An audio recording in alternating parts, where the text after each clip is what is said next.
sini saya Lasmi Anita dan Ibu Siti Nur Mulyani akan memaparkan materi mengenai budaya disiplin sekolah kami CGP angkatan ke-9. Baiklah, adapun agenda kita hari ini. Yang pertama, pembukaan sudah kita lakukan. Yang kedua, ice breaking. Marilah kita untuk menambah semangat kita hari ini sama-sama kita ice breaking dulu. Bapak Ibu silakan berdiri.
dapat mendisiplinkan anak, baik itu verbal maupun fisik. Apakah masih ada Bapak Ibu guru yang setuju dengan pernyataan tersebut? Bolehkah kita menerapkan hukuman? Apakah hukuman ini dapat mendisiplinkan anak dari dalam dan luar dirinya? Tidak ya? Oke. Selanjutnya yang kedua, pemberian hukuman dengan hal positif seperti membaca atau membersihkan halaman sekolah dapat meningkatkan disiplin anak. Apakah ini benar Bapak Ibu?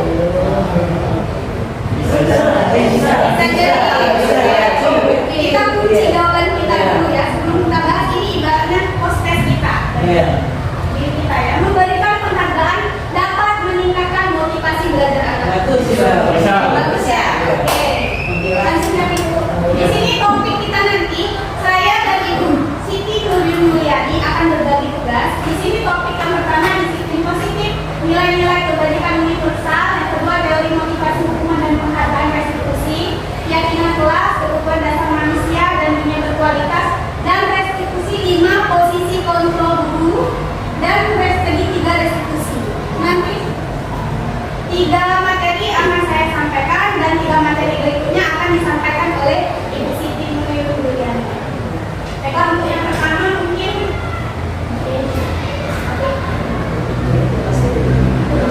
oke, disiplin positif. Baiklah, 3 materi pertama akan saya sampaikan.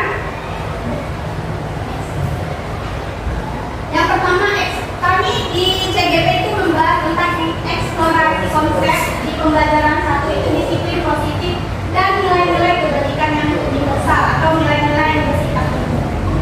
Nah, di sini ada perubahan paradigma. Nah, silakan Bapak Ibu berpegangan tangan. Ya, boleh silakan pilih peran aktor dan peran pengancam. Bukan pegangan tangan, bukan.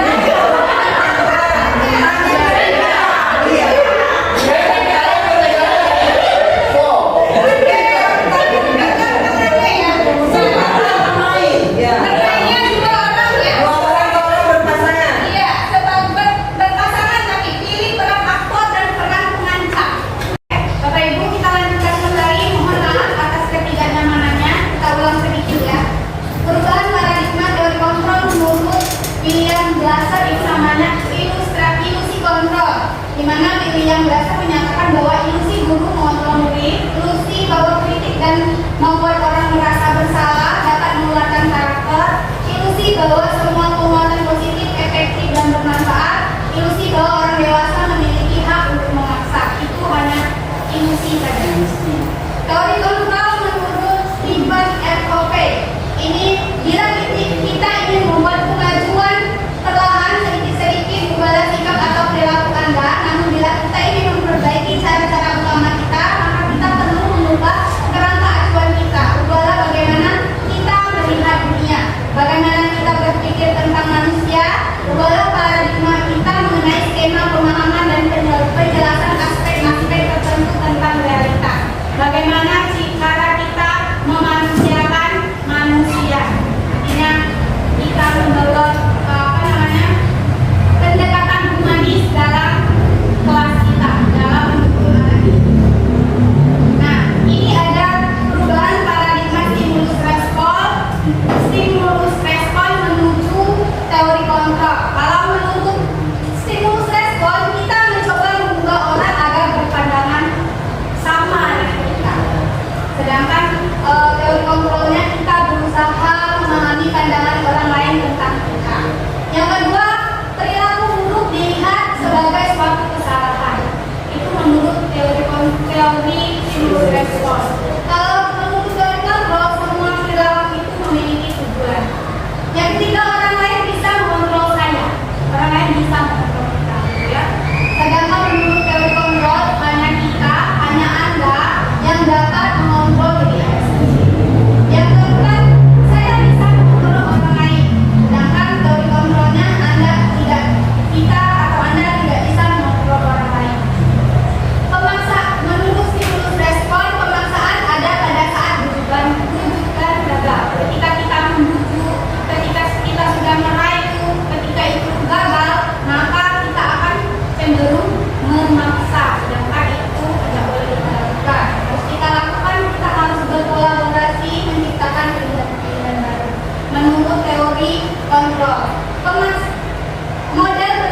menang kalah itu menurut stimulus respon, sedangkan menurut teori kontrol model berpikir itu harus menang-menang, tidak ada kalah ya. Nah, disiplin positif di sini menurut teori kontrol atau teori pilihan menurut William Glasser itu yang sudah kita bahas tadi, ada makna disiplin. Disiplin itu adalah belajar bagaimana kita mengontrol diri. Yang kedua ada teori motivasi, itu ada 3. Motivasi untuk menghindari hukuman, motivasi untuk mendapat imbalan, serta motivasi untuk menghargai diri kita sendiri. Menurut posisi kontrol, posisi guru itu ada 5 posisinya. Yang pertama, guru sebagai penghukum, guru sebagai pembuat rasa bersalah, guru sebagai teman, guru sebagai pemantau, guru sebagai manajer. Nanti ketika kita mempelajarinya, kita akan tahu di mana posisi kita. Sebagai apa kita? Sebagai teman kah? Sebagai pemantau? Atau sebagai penghukum? Atau sebagai manajer? Nanti dari 5 posisi kontrol itu akan kita terapkan dalam kelas kita dengan menggunakan segitiga restitusi. Di mana yang pertama kita akan menstabilkan identitas, yang kedua validasi kebutuhan dan menanyakan keyakinan. Itulah mengapa kita penting membuat keyakinan kelas sebelum kita memulai pembelajaran. Nah, tadi kita sudah kita bahas mengapa semua perilaku itu mempunyai tujuan, karena manusia itu punya kebutuhan dasar. Ada 5. Yang pertama, kebutuhan bertahan hidup. Yang kedua, penguasaan, kasih sayang, rasa diterima, kesenangan, dan kebebasan. Nah, next. Oke, disiplin diri. Seseorang yang memiliki disiplin diri berarti mereka bisa bertanggung jawab terhadap apa yang dilakukan, karena mereka mendasarkan tindakan mereka pada nilai-nilai kebajikan yang besar. Oke, nilai-nilai kebajikan universal itu merupakan sifat-sifat positif manusia yang merupakan tujuan mulia yang ingin dicapai oleh setiap individu. Ada menurut William Glasser itu setiap perilaku atau perbuatan itu memiliki tujuan. Dengan menaikkan nilai-nilai kebajikan yang diyakini seseorang, maka motivasi intrinsiknya, motivasi dalam dirinya itu akan terbangun sehingga menggerakkan motivasi dari dalam mencapai tujuan yang mulia. Kebajikan yang ingin dicapai oleh setiap anak Indonesia itu kita kenal dengan profil belajar Pancasila, di mana di dalamnya memuat beriman, bertakwa kepada Tuhan yang Maha Esa, berakhlak mulia, mandiri, bernalar kritis, berkebinekaan global, dan bergotong royong serta kreatif. Oke, untuk bahan renungan kita bersama, kita lihat di sini ada beberapa pertanyaan. Bagaimana kita berperilaku? Mengapa kita melakukan sesuatu? Apakah kita melakukan sesuatu karena adanya dorongan dari lingkungan atau dorongan dari orang lain? Terus terkadang kita melakukan sesuatu karena kita menghindari rasa sakit atau ketidaknyamanan. Terkadang kita juga melakukan sesuatu untuk mendapatkan apa yang kita mau. Bagaimana pendapatan? Terus pernahkah anak melakukan sesuatu untuk mendapatkan senyuman dari orang lain? Untuk mendapatkan hadiah? Atau untuk mendapatkan uang? Apalagi kira-kira alasan orang melakukan sesuatu? Oke, di sini ada kita bahas yang pertama, teori motivasi perilaku manusia. Yang pertama, untuk menghindari ketidaknyamanan atau hukuman. Apa yang akan terjadi bila saya tidak melakukannya? Itu hanya menimbulkan motivasi ekstrinsik saja dari luar diri, tidak dari kesadaran diri. Yang kedua, untuk mendapatkan imbalan dari orang lain. Apa yang akan saya dapatkan bila saya melakukan sesuatu ini?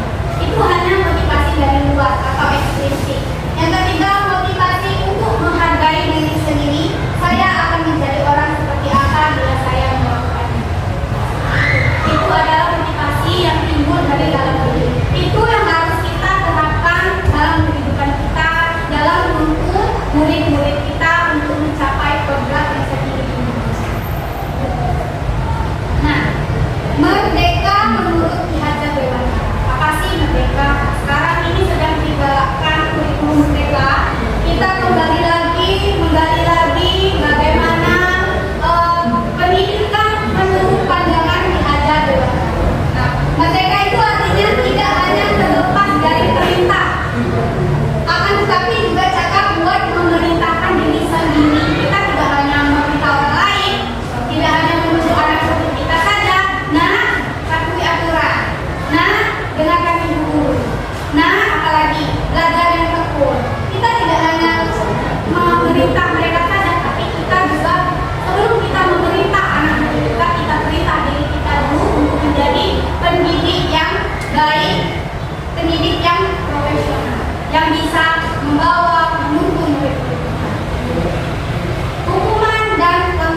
bagaimana kasus ini. Kita pandang bersama.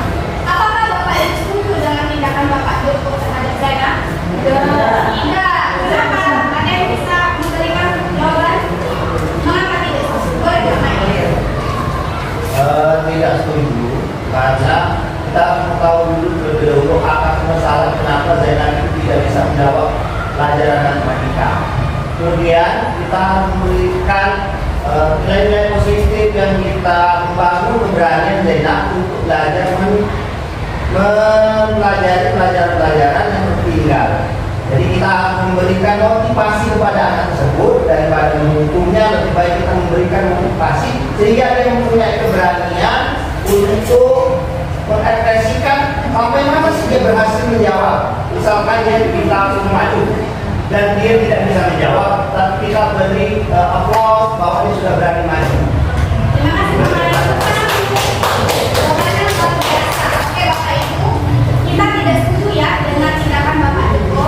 Sebelumnya saya beritahu dulu bahwa hukuman itu sebenarnya adalah paradigma berbeda. Kita tidak boleh menerapkan hukuman di dalam pembelajaran. Bukannya kita tidak boleh mengisi hukuman murid, bukan, tapi tidak dalam hukuman. Hukuman itu akan menjadi trauma jangka panjang bagi murid kita Bapak Ibu. Saya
Yang dapat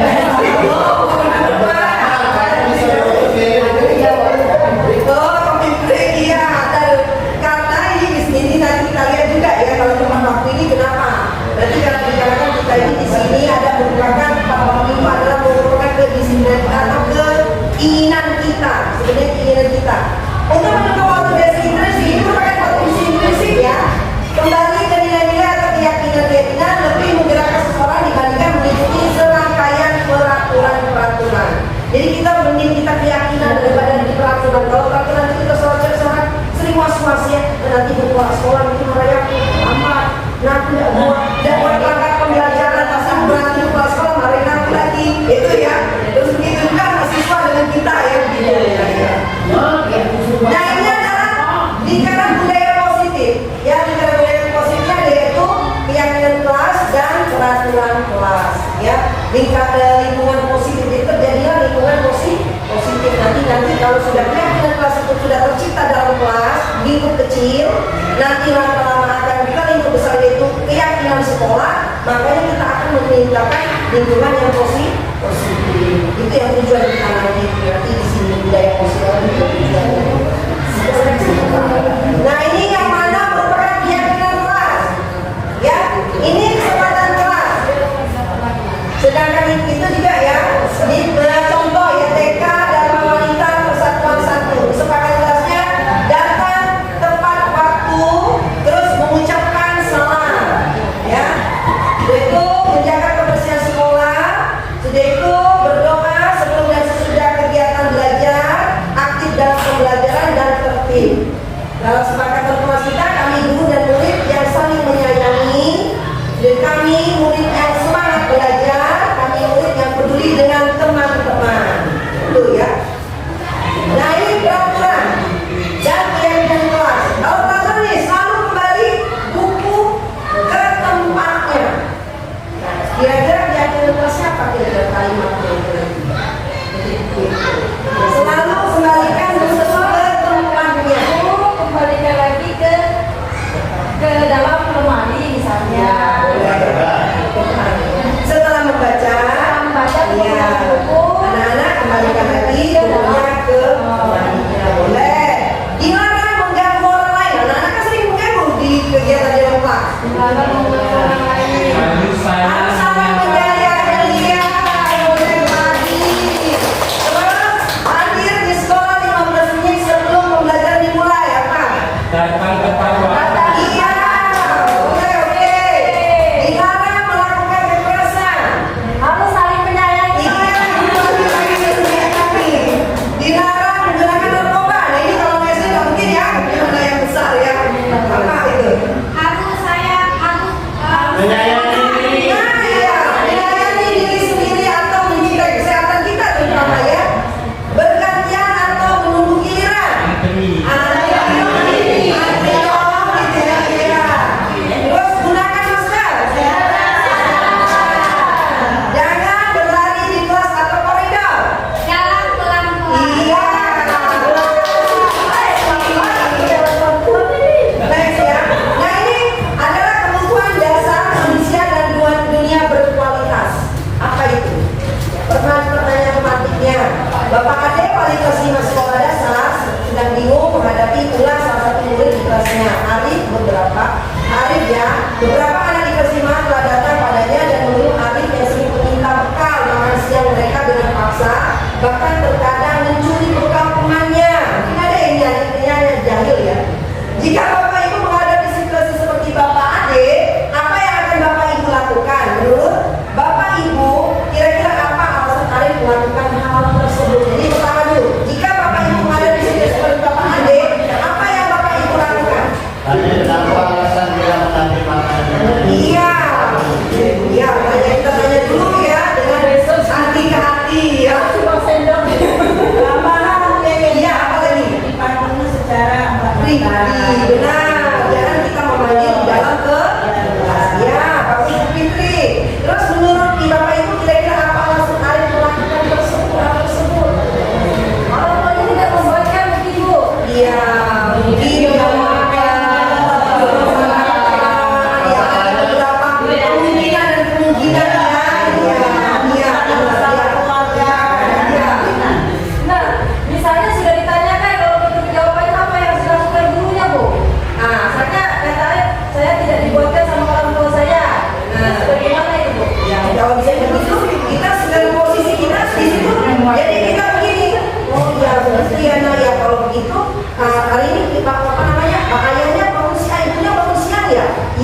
bapak ibu saya bangun siang, kita bilang kan, oh berarti juga ini ada uang tidak? Kalau saya tidak ada, kita sebagai guru kita kasih uang. Ya. Boleh ya. Yang namanya kita ini mengayomi, mencintai anak-anak. Terus, nah ini kebutuhan dasar manusia ini yaitu kasih sayang, ya untuk diterima, ya kasih sayang untuk diterima. Terus kasih sayang untuk diterima, kebutuhan akan hubungan dan koneksi sosial, kebutuhan untuk memberi dan menerima kasih sayang, dan kebutuhan untuk merasa menjadi bagian dari satu kelompok. Nah, jadi dalam kelas itu anak-anak itu perlu kasih sayang. Mungkin kata Ibu Lasmi tadi ada anak-anak di rumah mungkin dia mencari tingkah lakunya, ibu tadi mungkin bukan minta perhatian kita sebagai ibu, mungkin dia di rumah ayah ibunya sibuk, iya kurang perhatian. Di sini lah perlu kasih sayang. Walaupun kita beberapa jam di dalam sekolah ini melihat anak-anak itu ya. Terus penguasaan, kekuatan untuk mencari sesuatu, menjadi kompeten, menjadi terampil, diakui atas prestasi dan keterampilan kita, didengarkan dan memiliki rasa harga diri. Jadi anak-anak itu kalau kita bertanya, dia kan merasa dihargai. Kalau misalnya kita cuekin, kita bisa dia aja itu enggak, dia tidak merasa ada harga diri, dia merasa terkucilkan tadi. Ya, terus kesenangan, kebutuhan untuk mencari kesenangan, bermain dan tertawa. Jadi kebutuhan kita di sini. Jadi di anak-anak terutama. Kebebasan, kebutuhan akan kemandirian, otonomi, memiliki pilihan dan mampu mengendalikan arah hidup seseorang. Jadi itu disebut kebebasan. Di sini pembelajaran 5 posisi kontrol. Apa saja ya? Nah di sini ada beberapa 5 posisi kontrol. Di sini penghukum, pembuat orang merasa bersalah, menjadi teman, pemantau dan manajer. Nah kalau jadi penghukum itu menghardik, ya kita marah-marah, belum nggak bisa baca, nggak bisa kali-kali ya, gitu ya. Kalau nah itu ya, kalau kamu tidak melakukannya awas ya, rasakan ya, gitu, seperti itu ya. Nah terus jadi dia merasa bersalah, ya membuat rasa bersalah, berceramah, kalau kita di sini ya berceramah ya, membiasakan berceramah dengan siswa, itu rasa bersalah mereka tersentuh hatinya sakit hati. Ya itu kenapa jadi traumatik ya, jangan berceramah itu. Sebagai teman itu membuat alasan untuk muridnya. Kita sebagai teman tadi kita panggil, kenapa kamu mencuri makanan kamu? Itu sebagai teman. Sebagai pemantau, menghitung dan mengukur apa yang salahnya anak ini, ya. Terus jadi manajer mengajukan pertanyaan-pertanyaan. Di sini lah ya. Terus kalau kamu tidak melakukannya, awas ya rasakan itu tadi ya. Kamu sudah tahu ibu lelah sekali mengatakannya. Ibu stres. Nah itu ada guru seperti itu. Buat merasa bersalah tadi. Jadi gara-gara saya ibu marah dong. Berarti gara-gara saya ibu stres. Gara-gara saya. Jadi membuat merasa bersalah sebenarnya. Gitu ya.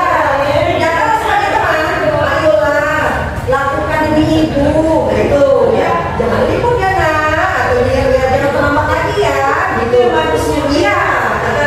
Terus masa kamu tidak mau ya, kita lagi kalimat tadi, masa kamu tidak mau? Ingat tidak ibu pernah bantu ya nanti. Itu namanya berteman. Jadi kita tuh apa ya, memberi kalimat yang menjadi teman itu yang sebagai tidak menjejak sebagai yang menghukum ya. Terus pemantau, apa peraturannya? Kembali ke kesepakatan tadi ya. Terus manajer, apa yang kita yakini, apa yang bisa kau kerjakan untuk memperbaiki masalah ini. Mereka sadar diri, kalau yang disebut menyadari diri kesalahan mereka ya. Terus memberontak, menyalahkan orang lain, berbohong. Jadi anak-anak itu kalau kita menghukum ya. Terus menyembunyikan, menyangkal, berbohong lagi kalau misalnya dalam pembuatan orang merasa bersalah. Kalau berteman, ketergantungan. Salah juga kalau kita jadi sebagai teman, ketergantungan. Jadi kita dia tergantung. Ibu juga berteman dengan aku CS Besti ya, dia bilang gitu ya. Jadi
sebagai teman, ya, dan juga ini juga yang sebagai pemantau.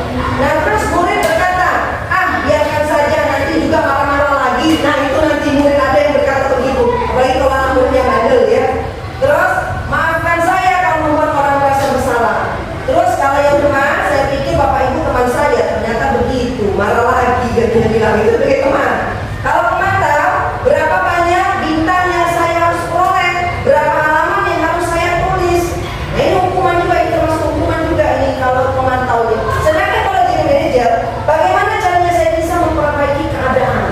Si anak itu jadi merasa diri dia itu menyadari kalau saya ini salah, jadi harus bagaimana, ya. Terus kalau dampak pada murid, mengurangi kesalahan, terus merasa rendah diri, lemah, tidak mandiri, dan tergantung kalau sebagai teman, kalau kita sebagai teman, murid dan kita sebagai teman. Terus memantau, menitik beratkan pada sanksi atau hadiah untuk dirinya yang kata sebut tadi. Jadi dia hanya sebagai menentukan saya nanti dapat hadiah, saya harus belajar yang benar. Kalau jadi dia seolah hanya untuk mendapat hadiah, bukan untuk kesadarnya hanya di kelas tadi, bukan dari itu. Terus kalau sebagai manajer mengevaluasi diri, bagaimana cara memperbaiki dirinya, betul, ya. Nah, ini pertanyaan nih. Ini saya kecewa sekali dengan kamu, itu pertanyaan itu. Nah, siapa yang mengatakannya? Saya kecewa sekali dengan kamu. Siapa yang mengatakannya? Apa murid? Apa sebagai guru? Apa sebagai manajer? Sebagai manajer. Kan tadi ada buku, ada rasa bersalah. Seperti tadi sebagai Saya kecewa sekali dengan kamu. Sebagai apa? Ini mantap. Kok teman?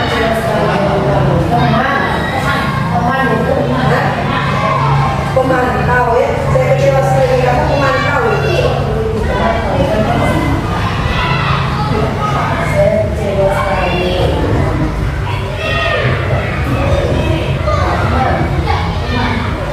Ya, sebagai teman, ya. Nah, terus ya, ini. Nah, ini terus kamu tidak pernah melakukannya. Kamu tidak pernah melakukannya. Hah? Kamu tidak pernah melakukannya. Sebagai apa ini?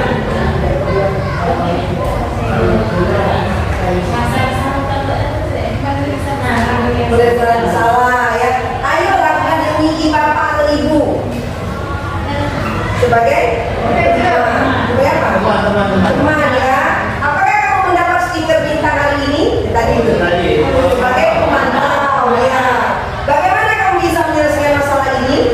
Manajer. Oh iya, iya. Kamu selalu yang paling terakhir. Ya, betul. Begitu, ya. Apa? Sebagai apa? Sebagai Memberikan iya, memberikan masalah.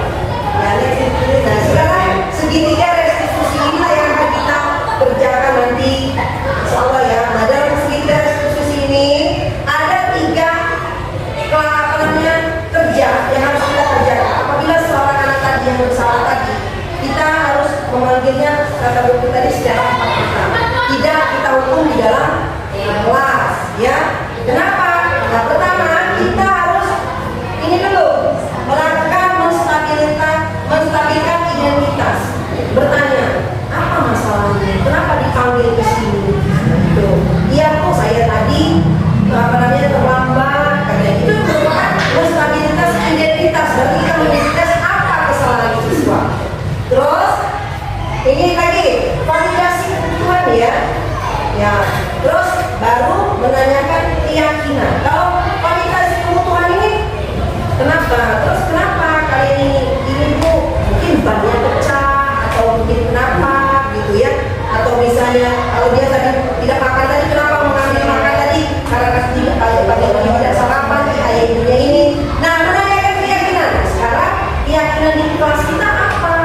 Oh iya bu, kita harus tidak boleh menghargai teman, harus meminta kalau mau makan, minta makanan. Nah, itu merupakan keyakinan, ya. Ini sudah, ya. Nah, untuk membuat anak merasa gagal karena berbuat salah menjadi positif terhadap dirinya, terus berkata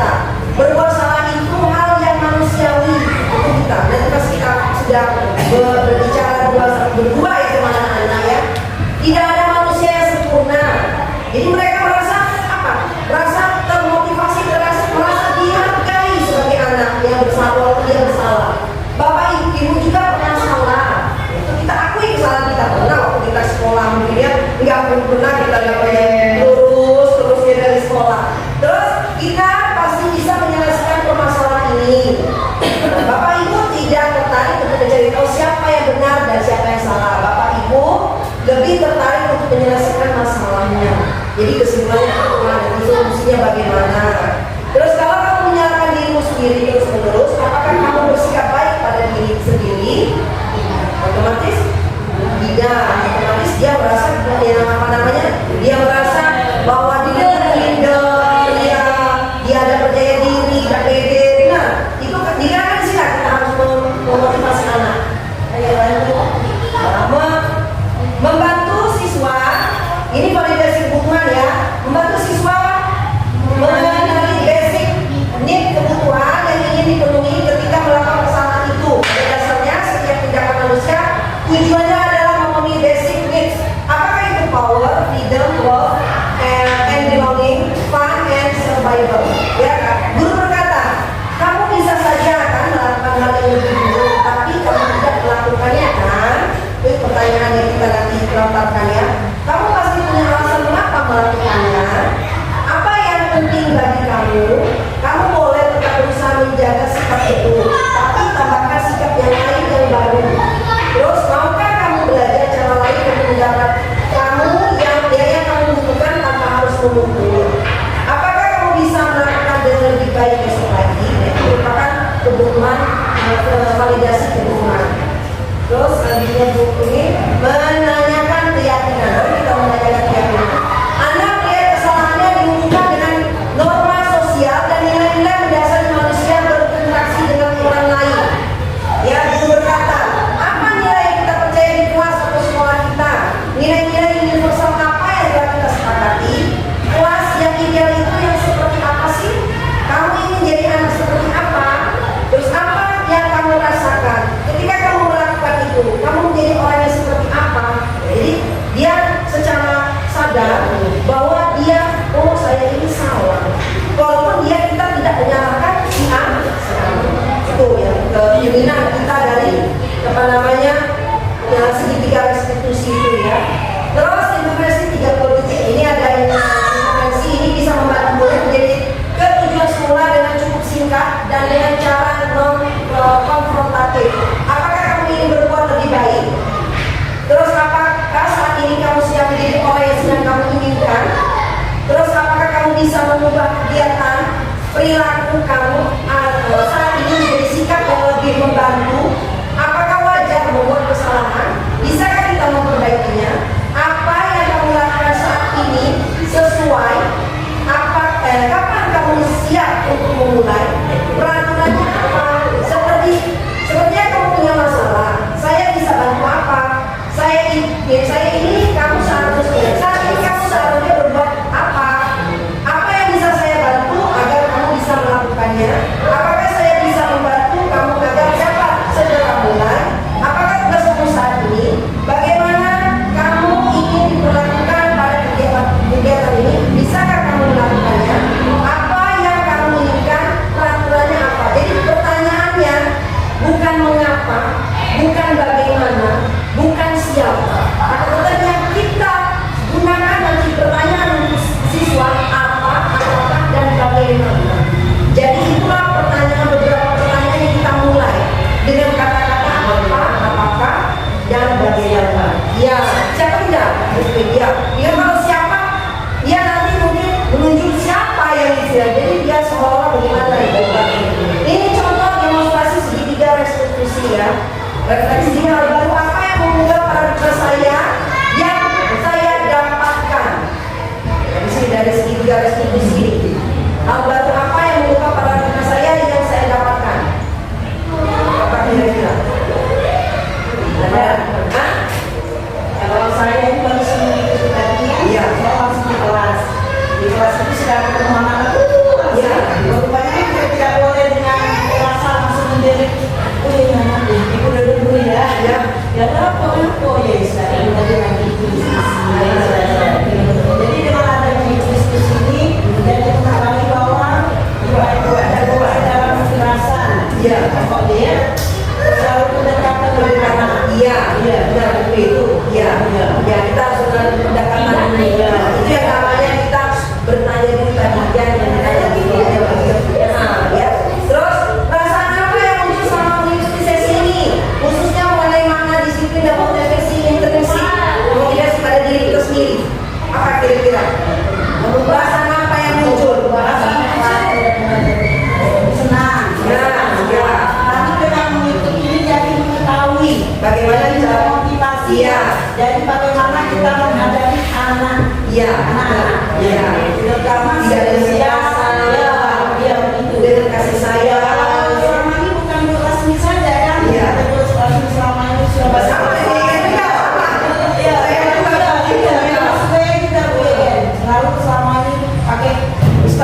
kalau kita menghukum kita tidak memanusiakan anak, kita jadi sama saja ya.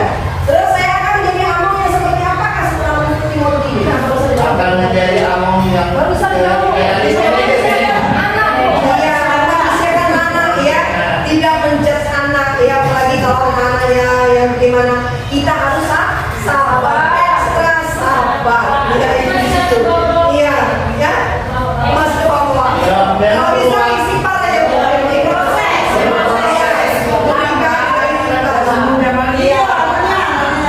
Demikianlah ya yang telah kami sampaikan tentang budaya positif ya, yang sudah kami sampaikan, yaitu dari Ibu Lasmi dan saya Siti Nurmulyani dalam merupakan aksi nyata kami ya, yaitu kegiatan aksi nyata kami di modul 1.4, di mana kita harus mengubah mindset kita sebagai guru, yang mana guru itu memuliakan anak, yaitu di mana itu sekarang itu kita ini untuk memerdekakan anak, dikarenakan kita mencapai untuk menuju kurikulum merdeka belajar dan juga menuju profil pelajar Pancasila.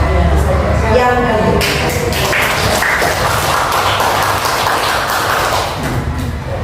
Baiklah Bapak Ibu, sebelum kita akhiri kita tepuk keren dulu. Ya, kalau seperti ini biasa saja. Kalau keren.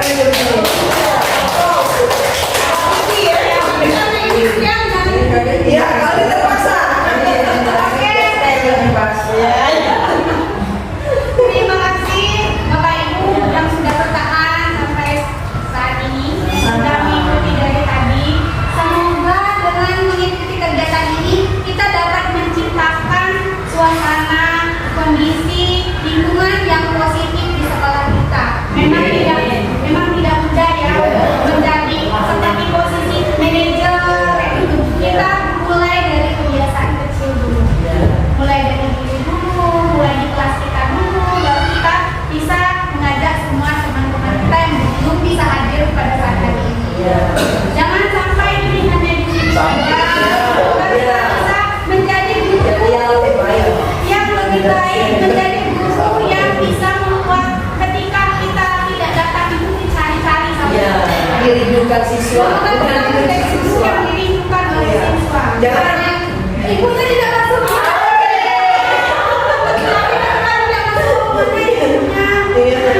Iya, Yang dirindukan oleh siswa. Iya. Saja. Semoga kita jadi guru Sekali yang lagi terima kasih. dirindukan. Jika ada kesalahan Mohon maaf. maupun menyinggung atau menyakiti perasaan Bapak Ibu, saya dan Ibu Siti Nurmulyani mohon maaf pada Allah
ya.